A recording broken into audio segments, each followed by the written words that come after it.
देखो बच्चों, आज हम पढ़ेंगे विराम चिन्ह। तो विराम का अर्थ है रुकना। विराम मतलब हम विश्राम कर रहे हैं, विराम कर रहे हैं, तो विराम का अर्थ है रुकना या विश्राम करना। तो बातचीत करते वक्त हम अपनी बात पर बल देने के लिए या समझाने के लिए अगर हम रुकते हैं तो इस क्रिया को विराम कहते हैं।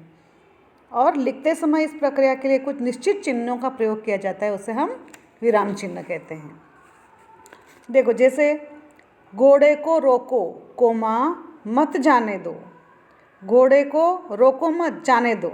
इन दोनों वाक्यों में अलग अलग स्थान पर विराम चिन्ह लगाने से इनका भाव एक जैसा नहीं रहा। जैसे घोड़े को रोको यानी रोको जाने मत दो, और दूसरे में घोड़ों को रोको मत जाने दो।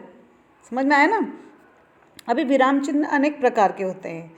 तो पहला है हमारा पूर्ण विराम।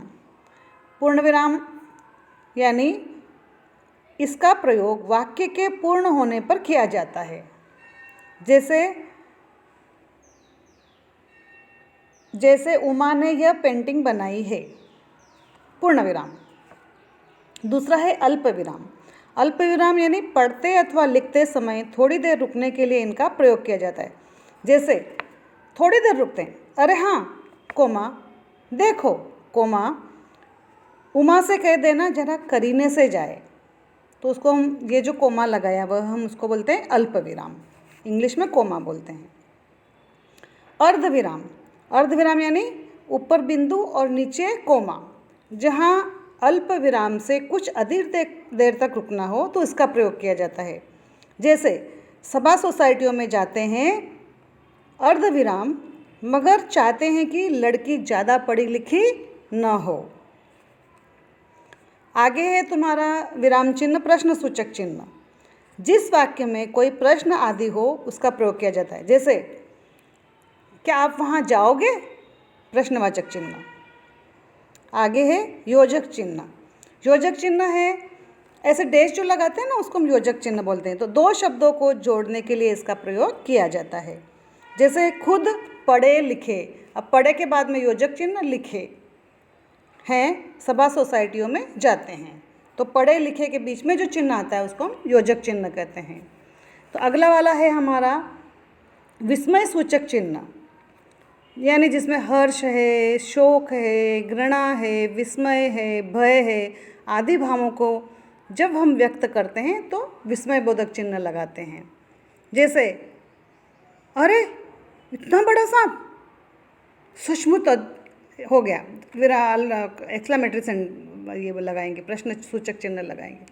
अरे सचमुच अद्भुत है, ऐसा रोमांचक दृश्य मैंने पहली बार देखा। तो सचमुच अद्भुत के बाद में हम विस्मय सूचक चिन्ह लगाएंगे। इकहरा उद्धरण यानी किसी व्यक्ति का नाम या उपनाम किसी पुस्तक का नाम लिखते समय इसका प्रयोग किया जाता है।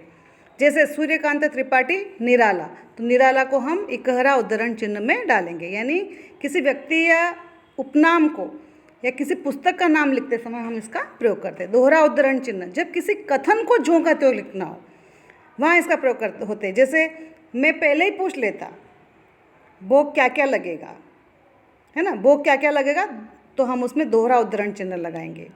अभी होता है विवरण चिन्ह। नवा क्या है हमारा, विवरण चिन्ह।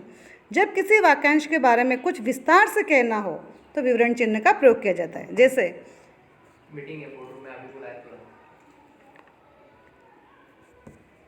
गुणवाचक विशेषण, संख्यावाचक विशेषण, परिणामवाचक और सार्वनामिक विशेषण। कोष्टक चिन्ह किसी पद या का अर्थ प्रकट करने के लिए अथवा नाटकों में पात्र के भाव प्रकट करने के लिए योजक चिन्ह का प्रयोग किया जाता है। कोष्टक चिन्ह का जैसे चौंक कर कोष्टक में, समझ कर कोष्टक में। 11वां है तुम्हारा लाघव चिन्ह, जो बिंदु होता है। जो शब्द बहुत प्रसिद्ध हो या जिसके बार बार लिखने की आवश्यकता पड़ती हो तो उसका पहला अक्षर लिखकर आगे लाघव चिन्ह लगा देते। जैसे डॉक्टर, है ना, दो ऊपर लगा, दो के आगे बिंदी लगा देते हैं। और पंडित होना है तो पंडित प के ऊपर बिंदी लगा देते हैं। तो इस प्रकार आज हमने विराम चिन्हों का अध्ययन किया। आप इसकी प्रैक्टिस करेंगे।